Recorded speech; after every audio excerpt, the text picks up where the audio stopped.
Hello friends, welcome to my channel Prasmit learning point. तो कैसे हैं आप? आशा करती हूँ आप सभी लोग बहुत बढ़िया होंगे और स्वस्थ होंगे।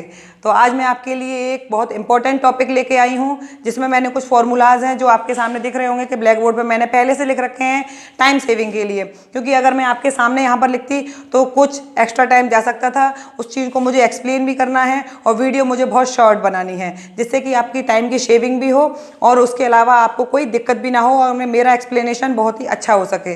तो फ्रेंड्स, मेरी रिक्वेस्ट है आपसे, प्लीज़ मेरे चैनल को सपोर्ट कीजिए और अच्छा लगता है तो उसको सब्सक्राइब कीजिए और लाइक एंड कमेंट जरूर कीजिएगा। तो स्टार्ट करते हैं फ्रेंड हम आज की वीडियो।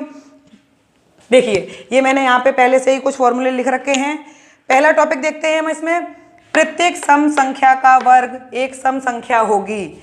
इसका मीनिंग समझिए, प्रत्येक सम संख्या यानी कि इवन नंबर, किसी भी इवन नंबर को अगर हम लेते हैं और उसका स्क्वायर करते हैं यानी कि वर्ग करते हैं, तो किसी भी इवन नंबर का अगर हम स्क्वायर करेंगे तो हमेशा सम संख्या होगी और कोई विषम संख्या नहीं हो सकती।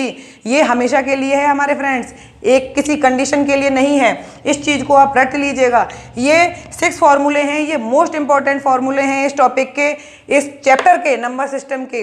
इसके बेस पे आपके एग्जाम में जरूर कोई ना कोई क्वेश्चन आएगा। 100% मेरी गारंटी है 2 to 3 क्वेश्चंस इस टॉपिक से आपको फंसेंगे और जिसे करके आप अच्छे नंबर्स गेन कर सकते हैं। ये एक ऐसा टॉपिक है फ्रेंड्स जो किसी भी कंपटीशन लेवल के एग्जाम में या किसी भी एग्जाम में मैक्सिमम क्वेश्चन लेकर आता है। बाकी हर टॉपिक से केवल 1 से 2 क्वेश्चंस आते हैं। तो स्टार्ट करते हैं। पहला मैंने बोला आपको, किसी भी सम संख्या का वर्ग एक सम संख्या होगी। सेकंड है, प्रत्येक विषम संख्या का वर्ग एक विषम संख्या होगी। तो प्रत्येक विषम संख्या का वर्ग एक विषम संख्या होगी।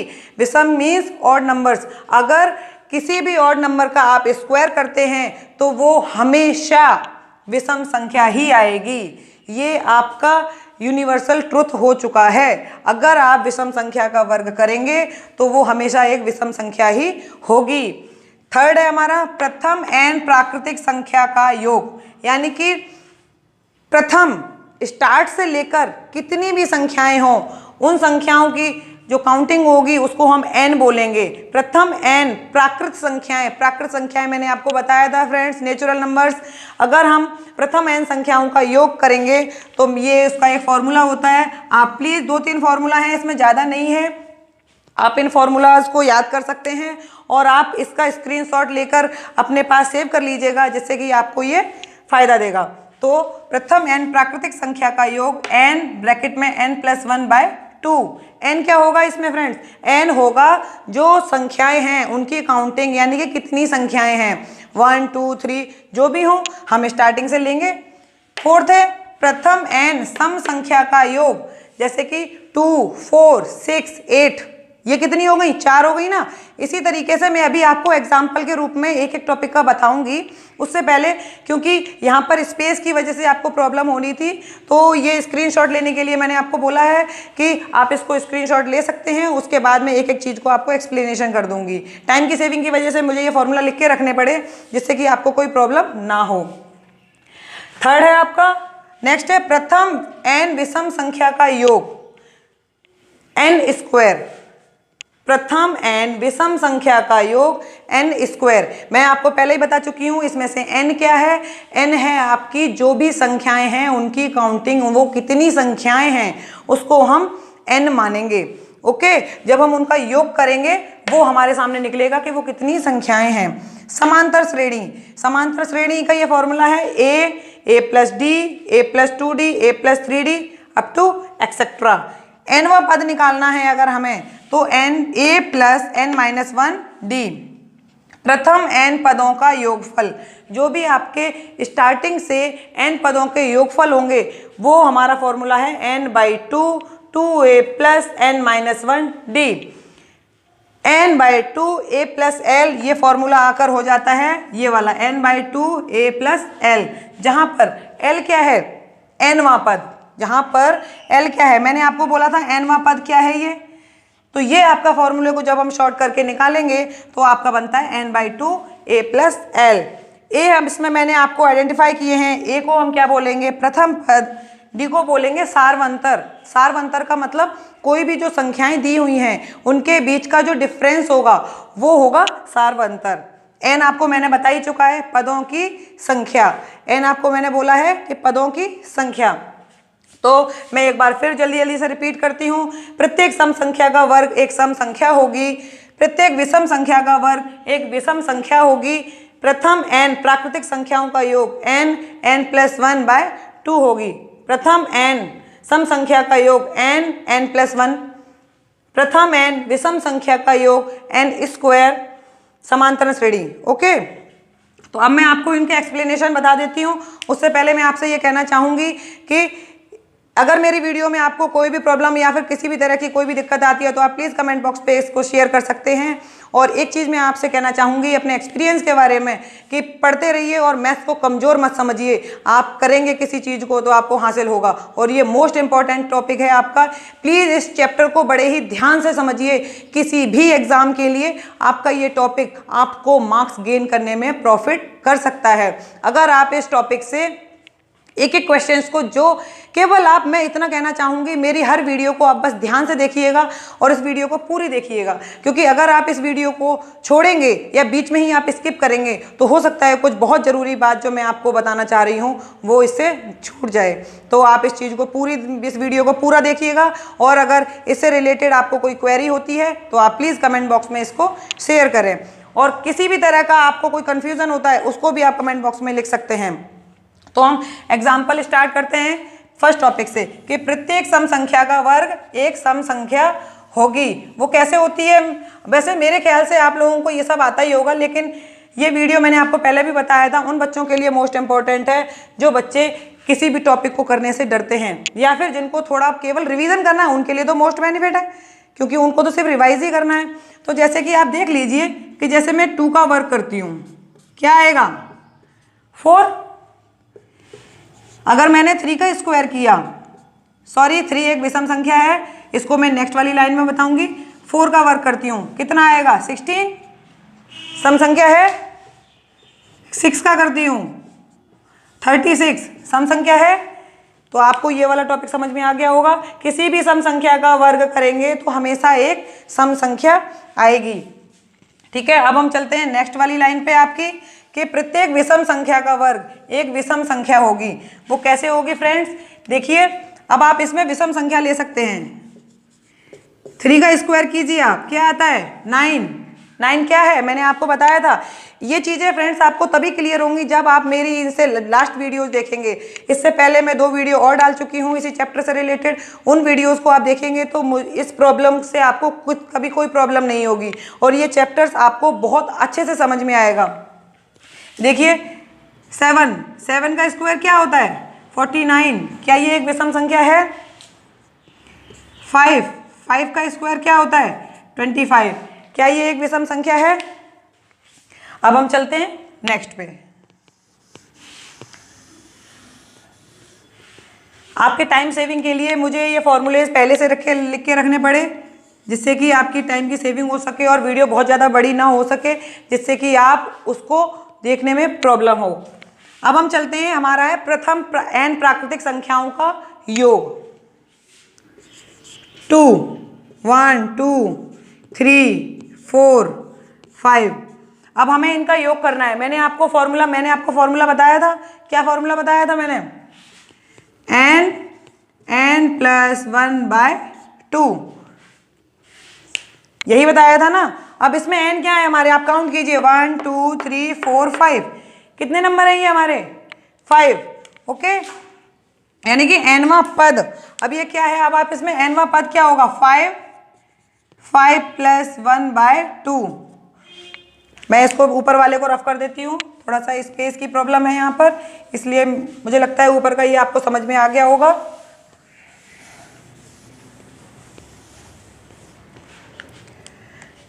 फाइव प्लस 1, तो ये क्या होता है हमारा? 5 + 1 यानी कि 6/2, यानी कि 5 × 3, 5 3 जा 15। आप इसको काउंट कर सकते हैं, 5 + 4 + 3 + 2 + 1, 5 + 4 9, 9 + 3 कितना हुआ फ्रेंड्स? 9 + 3 12, 12 और 2 14, 14 और 1 15। अब बताइए हमारा आंसर 15 आया कि नहीं आया? आप समझ रहे हैं मैंने इसमें क्या बोला आपको? जो n है हमारा वो हमारा nवां पद है, और उसके बाद हमने इनको, ये हमारी प्रथम 5 प्राकृतिक संख्याएं थी। कितनी प्राकृतिक संख्याएं थी? 5। इसी तरीके से प्रथम 7 प्राकृतिक संख्याएं ले सकते हैं, 8 प्राकृतिक संख्याएं ले सकते हैं, 6 प्राकृतिक संख्याएं ले सकते हैं, वो आपकी कितनी भी हो सकती है। आपके क्वेश्चन पेपर में यही क्वेश्चन आएगा कि 15 प्राकृतिक संख्याओं का योगफल क्या होगा। आपके सामने ऑप्शन रखे होंगे, तो आप 15, ये तो छोटी सी एक संख्या थी, ठीक है, तो आपने इसको बहुत आसानी से कर लिया। लेकिन अगर मान लीजिए यहाँ पे संख्या कोई बड़ी होती है तो आप इस चीज़ को कैसे काउंट करेंगे? नहीं, मैंने आपको बोला कि आप प्रथम 5 संख्याओं का, अगर प्राकृतिक संख्याओं का योगफल करेंगे तो मैंने फॉर्मूला रखा। अगर आप नॉर्मल वे में, मैंने अभी आपको ऐड करके दिखाया, आप बिल्कुल सही किया, उस चीज़ को आप कर सकते हैं। लेकिन अगर ये संख्याएं बड़ी होती हैं तो यहाँ पे प्रॉब्लम क्रिएट होगी ना। तो देखिए उस प्रॉब्लम को सॉल्व करने के लिए ही हमने ये फॉर्मूला बताया है आपको। एग्जाम्पल हम इसका दूसरा ले लेते हैं। कोई क्वेश्चन आता है कि प्रथम कितने भी ले लीजिए, 7 ले लीजिए, 8 ले लीजिए, आप जो चाहें वो ले लीजिए। मान लीजिए हम लेते हैं प्रथम 9 प्राकृतिक संख्याओं का योग, तो क्या होगा हमारा 9 प्राकृतिक संख्याओं का? n हमारा है n+2, n+2। नेक्स्ट क्या होगा? n+2, 9+2 11/2, 99/2। अब आप इसको सॉल्व कर सकते हैं। 2 4 जा 8, 2 9 जा 18.5। तो हमारा 9 प्राकृतिक संख्याओं का योग क्या हो गया? 49.5। तो इसी तरीके से आपको सिर्फ बस फॉर्मूले में रखना है और आपको ये चीज़ क्लियर हो जाएगी। अब हम नेक्स्ट टॉपिक पे चलते हैं। अपने जो नेक्स्ट फॉर्मूला था, प्रथम n सम संख्याओं का योग, जो इससे पहले वाली थी वो थी आपकी प्राकृतिक संख्याएं। ये हैं आपकी इवन नंबर्स, यानी कि प्रथम इतने सम संख्याएं। For example 2 4 6 8 10। क्लियर? ये हैं कितनी प्राकृतिक संख्याएं? प्रथम 5 सम संख्याएं। कितनी? प्रथम 5 सम संख्याएं। अब हमें इसका ऐड करना है। हमने आपको इसका फॉर्मूला क्या बताया? n+1। ओके, हमारी प्रथम 5 सम संख्याएं हैं, तो 5, हम यहाँ पे n को 5 मानेंगे। 5+1 कितना आंसर आया? 5+1 6, 6 5 जा 30। अब मैं आपको इस चीज को प्रूफ करके दिखाती हूँ कि ये फॉर्मूला हमारा सेट कैसे होता है। काउंट कीजिए फ्रेंड्स, 2 4 6, 6 और 6 12, 12 8 20, 20 + 10 30। मुझे लगता है आपको ये फॉर्मूला समझ में आ गया होगा। तो अगर ये जो क्वेश्चंस आते हैं ना, ये 100% आते हैं। मैं आपसे इस चीज़ की गारंटी करती हूँ कि इससे रिलेटेड आपका कोई क्वेश्चन गलत नहीं होगा। जिस तरीके से मैंने पढ़ाया है, इतना बेसिक लेके चले हैं कि आपको कभी भी कोई भी गलती नज़र नहीं आएगी और आप गलती से भी गलती नहीं कर सकते हैं। तो नेक्स्ट चलते हैं हम अगले फॉर्मूले पे, जिसमें हम विषम संख्याओं का योग करेंगे। सम संख्याओं के योग से रिलेटेड आपकी कोई भी गलती नहीं होनी चाहिए। ओके, चलिए हम इसका एग्जाम्पल लेते हैं। प्रथम n विषम संख्याओं का योग। विषम मीन्स ऑड नंबर्स। अब हम प्रथम विषम संख्याएं लेते हैं। मान लीजिए 10 ले लेते हैं। ओके, 10 तो ज़्यादा हो जाएंगी, आपको लगेगा कि काउंटिंग में है। आप 5 ले लीजिए, मैं तो उसको आपको प्रूफ करके दिखाऊंगी फॉर्मूले को। 3 5 7 1 3 5 7 9 11 1 2 3 4 5 6। कोई बात नहीं, मैंने 6 ले लिया।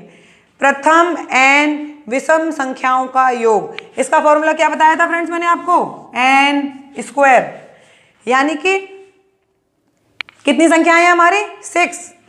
n = 6। अब हम फॉर्मूले से सेट करते हैं इसमें 6 का स्क्वायर, इट मीन्स 36। अब हम इसको चेक करते हैं। चलिए फ्रेंड्स चेक करते हैं। 1 + 3 4, 4 + 5 9, 9 9 18, 18 और 7 काउंट कीजिए।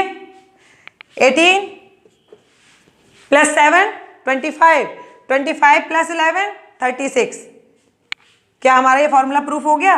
n square.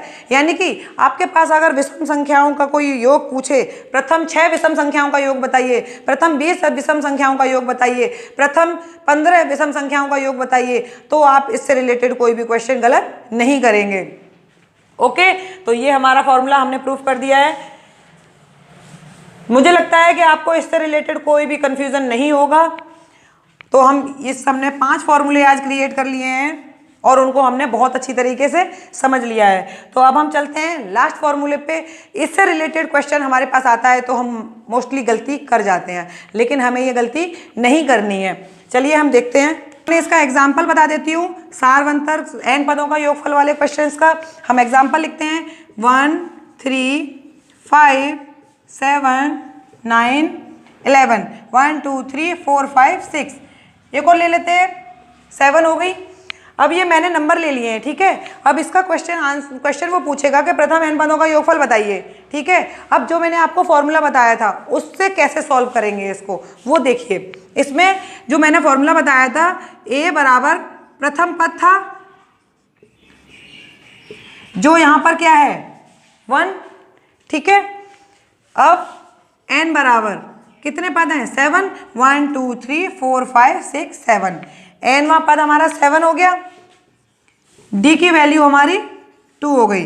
जो हमारा फॉर्मूला है n पदों का योगफल, क्या फॉर्मूला है हमारा n पदों का योगफल, n/2 2a प्लस n-1d, ठीक है। अब हमारे पास इसमें सभी चीजें हैं, देखिए n है हमारे पास, a है हमारे पास, d है हमारे पास। क्या क्या है, n है, a है, d है, ठीक है। तो अब हम इसकी वैल्यूज इसमें पुट कर देते हैं। a की वैल्यू, n की वैल्यू कितनी है हमारे पास 7, यानी कि 7/2, 2 इंटू 1। a की वैल्यू कितनी है हमारे पास, प्रथम पद 1, ओके, प्लस n कितना है हमारा 7, ओके। d हमारा कितना है 2, यानी कि डिफरेंस देखिए, d होता है हमारा सारवंतर, 2 2 2 2, इसके बीच का सभी का डिफरेंस 2 आएगा। तो अब हम इसको सॉल्व करते हैं।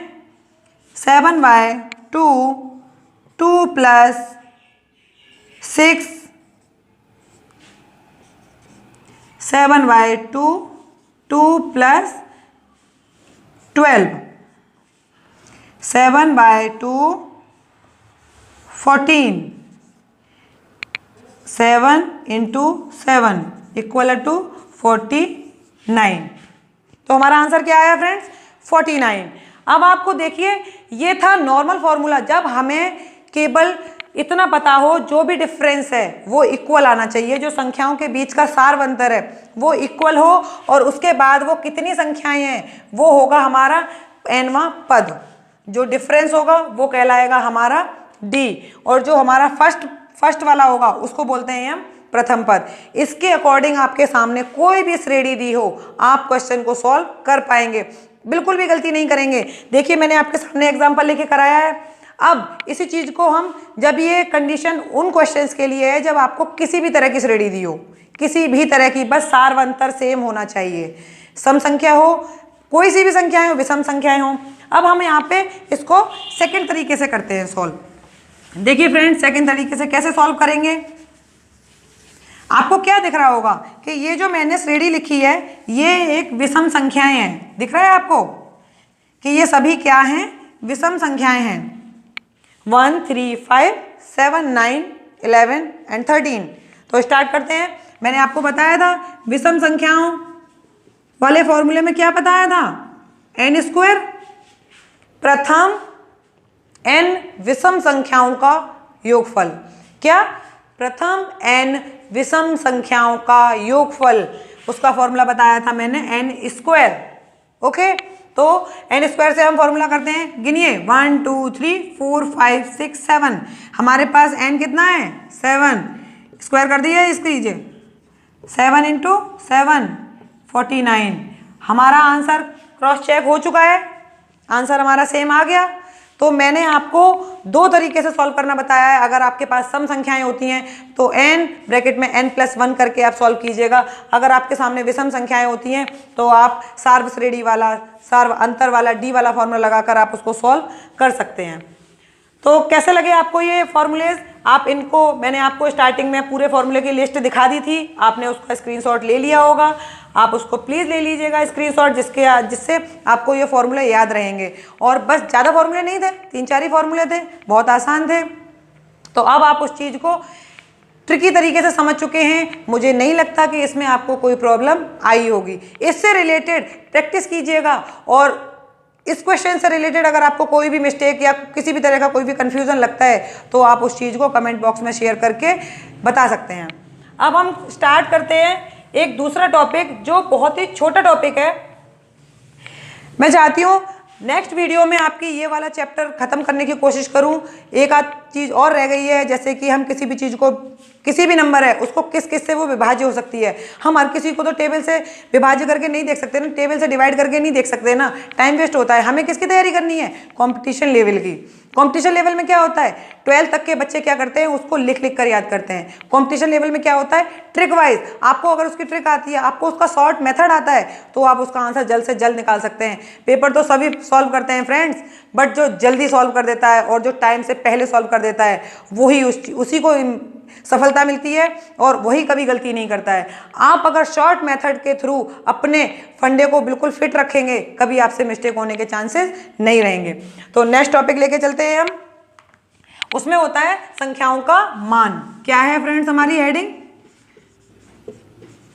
संख्याओं का मान। मेरी आपसे रिक्वेस्ट है फ्रेंड कि इस वीडियो को बीच में स्किप ना करें, क्योंकि अगर आपने स्किप कर दिया और पूरा नहीं देखा तो हो सकता है कि कोई छोटा सा टॉपिक्स भी आपसे रह जाए, और हो सकता है कि उसी टॉपिक में कोई इंपॉर्टेंट बात या कुछ भी ऐसी चीज़ जो आपके काम की हो वो आपसे मिस हो जाए। मैं नहीं चाहती कि एक छोटी सी भी चीज़ आपसे मिस हो। मैं वीडियो को लंबा नहीं खींचना चाहती हूँ, मैं सिर्फ टू द पॉइंट आपको पढ़ाना चाहती हूँ, जिससे कि आपको कम समय में जानकारी ज़्यादा से ज़्यादा और सटीक मिल सके। वीडियो को बढ़ाना और उस चीज़ को करना, ये मेरा मोटो नहीं है। मेरा मोटो है आप तक अपनी इन्फॉर्मेशन पहुँचाना। जो मुझे बातें बतानी होती हैं वो तो बस मैं सिर्फ इसीलिए बताती हूँ जिससे कि आपको भरोसा हो सके कि मैं जो कराऊंगी वो कभी गलत नहीं होगा। आपको पूरे भरोसे के साथ पढ़ाऊंगी और पूरे दिल से पढ़ाऊंगी। तो स्टार्ट कीजिएगा। संख्याओं का मान। अब हम इसमें दो तरह के मान देखेंगे। संख्याएं होती हैं, एक तो होता है हमारे पास उसका स्थानीय मान। स्थानीय मान, स्थानीय मान क्या होता है फ्रेंड्स? इसको इंग्लिश में बोलते हैं प्लेस वैल्यू। क्या बोलते हैं इसको? प्लेस। स्थान से आप समझ ही गए होंगे, स्थान का means place, place value. Second है हमारा जातीय मान।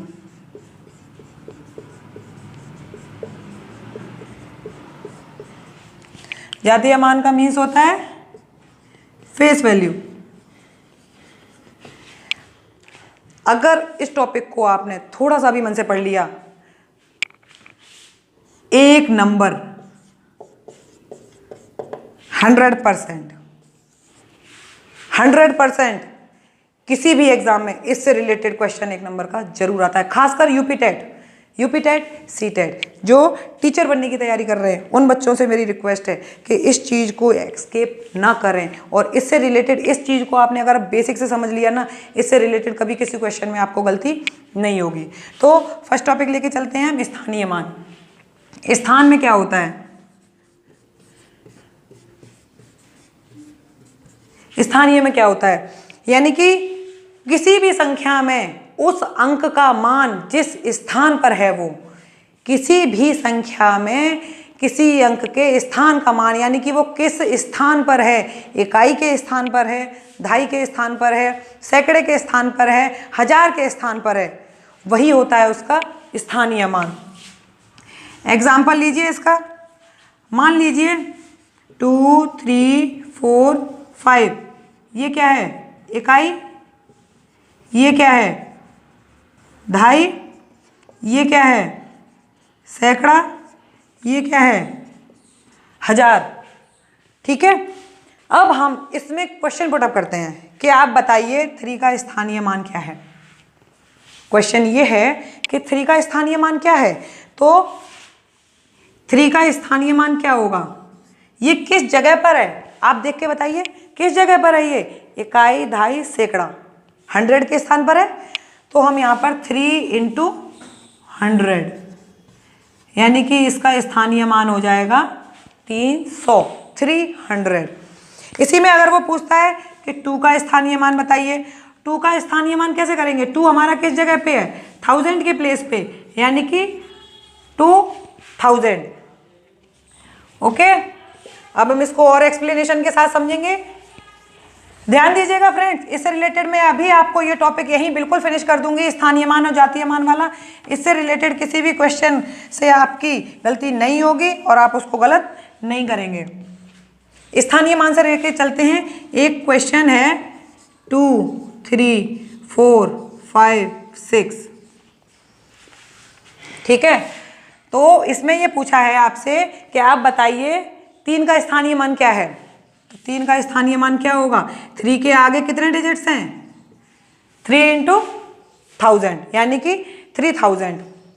ओके, अब क्वेश्चन इसी में दूसरा भी बन जाता है कि 3 के और 5 के स्थानीय मान में अंतर क्या है। मैं अपने क्वेश्चन को दोबारा रिपीट करती हूं कि 3 के और 5 के स्थानीय मान में अंतर बताइए। यूपी टेट और सी टेट और किसी भी टेट के एग्जाम में ये क्वेश्चन जरूर पूछा जाता है। आप चाहें तो लास्ट ईयर के क्वेश्चन पेपर खोल के देखिए, इस टाइप के क्वेश्चन जरूर आते हैं। तो मैं क्वेश्चन फिर से रिपीट करती हूँ, 3 के और 5 के स्थानीय मान में डिफरेंस, अंतर क्या है। तो देखिए 5 का स्थानीय मान क्या होगा आपका 50, 5 का स्थानीय मान 50 है क्योंकि दहाई की जगह पर है, 3 का स्थानीय मान 3000। अब हम इनका डिफरेंस करते हैं, जो संख्या बड़ी होगी उसमें से ही तो छोटे को घटाएंगे। क्या करेंगे बताइए घटा के, क्या आपको घटा, देखिए 0, 10 में से 5 गए, 5, 9, 2, आंसर आपका आता है ये आपका स्थानीय मान से रिलेटेड। अब मुझे नहीं लगता है कि आपको कोई भी गलती होगी, इससे रिलेटेड क्वेश्चंस में आप कभी भी कोई भी मिस्टेक कर पाएंगे। ये जगह मैंने आपको बताई दी थी, ये होता है वंस। इसको मैं रफ करके दोबारा एक्सप्लेन कर देती हूँ, ये तो मैंने क्वेश्चंस की प्रैक्टिस करा दी थी। अब आप इससे रिलेटेड क्वेश्चन लास्ट ईयर के क्वेश्चन पेपर और मैथ की बुक, उससे भी क्वेश्चन सॉल्व कर सकते हैं।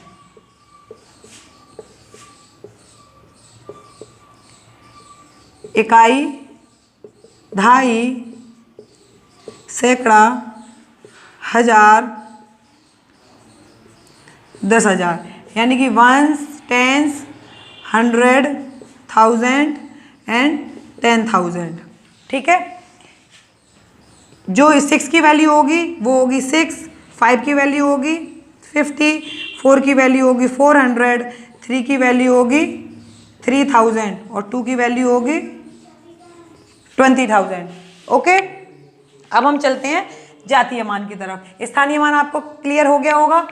अब बस लास्ट है, अब हम थोड़ा सा एक इसी का जातीय मान वाला टॉपिक और करा देते हैं, उसके बाद हम अपनी वीडियो को स्टॉप करेंगे। जातीय मान, देखिए जातीय मान क्या होता है, यानी कि फेज वैल्यू।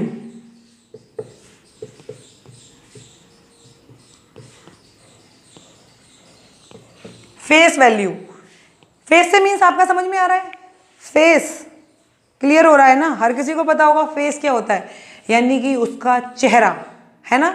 जात क्या होती है, यानी कि उसकी जात, यानी कि फेस से जात को उसकी कनेक्शन किया गया है, यानी कि फेस वैल्यू। फेस वैल्यू का मतलब होता है उसका चेहरा। एक ये नॉर्मल वे में मैंने अपने तरीके से आपको समझाने की कोशिश की है। इस फंडे को आप अगर माइंड में फीड कर लेंगे ना, फेस, जाति मान, स्थान का मीन्स स्थान, यानी कि वो किस स्थान पर है। जातीय मीन्स उसकी फेस वैल्यू क्या है, उसका एक्चुअल वैल्यू क्या है। अब मैं एक एग्जांपल लेकर करती हूँ आपके सामने। 5, 4, 3, 2 ये एक संख्या है। अब मैं इसमें आपसे क्वेश्चन करूँगी, 4 का जातीय मान भी बताइए, 4 की फेस वैल्यू बताइए।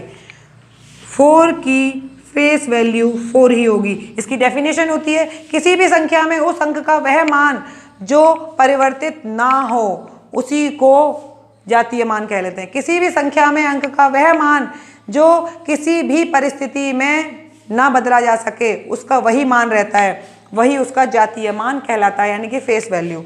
2 की फेस वैल्यू क्या होगी? 2 होगी। 3 की फेस वैल्यू क्या होगी? 3 होगी। 5 की फेस वैल्यू क्या होगी? 5 होगी। जातीय मान, स्थानीय मान थोड़ा सा ज़्यादा इंपॉर्टेंट है, उससे रिलेटेड क्वेश्चन ज़्यादा आते हैं। जातीय मान आपको समझ में आना चाहिए, क्योंकि कभी कभी दोनों को मिक्सअप भी कर दिया जाता है कि इसके जातीय मान और इसके स्थानीय मान के बीच में अंतर कितना है। अब मैं इसी में एक क्वेश्चन आपसे पूछ लूँ कि 5 का स्थानीय मान और 3 के जातीय मान में अंतर क्या होगा? तो 5 का स्थानीय मान कितना होगा आपका? 5000। और 3 का जातीय मान कितना है आपका? 3। दोनों में अंतर कितना होगा यहाँ पे बताइए? आपका आंसर आ जाएगा ये। ओके, आपका 5 का आपका स्थानीय मान है 5000, 3 का जातीय मान है 3। मैं आपको रिपीट कर रही हूँ। उसके बाद अब इन दोनों में अंतर क्या होगा? तो देखिए ये है आपका 5000, 5000 में से आपने 3 माइनस किया, आपके आंसर आपके सामने है। तो आपको बताइए फ्रेंड्स, कैसी लगी ये वीडियो? आज मैंने 2 इंपॉर्टेंट टॉपिक क्लियर किए हैं आपके सामने, मोस्ट इंपॉर्टेंट फॉर्मूलाज और एक मोस्ट इंपॉर्टेंट क्वेश्चन जिससे 1 नंबर आपका 100% फंसेगा, वो था स्थानीय मान और जातीय मान। इस चीज़ को आप अच्छी तरह से समझ चुके होंगे, और अगर आपको मेरी वीडियो पसंद आई हो और आपको समझ में आया हो तो प्लीज़ इसे लाइक और शेयर जरूर कीजिएगा, और मेरे चैनल को सब्सक्राइब कर मेरे चैनल को सपोर्ट कीजिएगा। सो फ्रेंड्स, नेक्स्ट वीडियो लेकर मैं आपके सामने जल्दी आऊँगी और इससे रिलेटेड क्वेश्चंस की प्रैक्टिस भी कराऊंगी, और बहुत इंपॉर्टेंट टॉपिक होगा नेक्स्ट, तो उस चीज़ को ध्यान से रखिए। और आप प्लीज़ इस वीडियो को स्किप करके मत देखिएगा, क्योंकि आपने अगर 1 भी मिनट या 1 सेकंड भी स्किप कर दिया तो उसकी गलती आपको महसूस हो जाएगी, और एक बहुत ज़रूरी चीज़ आपके आंखों के सामने से निकल के जा सकती है। तो ध्यान रखिएगा फ्रेंड्स, और प्लीज़ मन लगा के पढ़िए, अपनी एग्ज़ाम की प्रिपरेशन की तैयारी कीजिए। मैं आपके साथ हूँ। Thank you friends.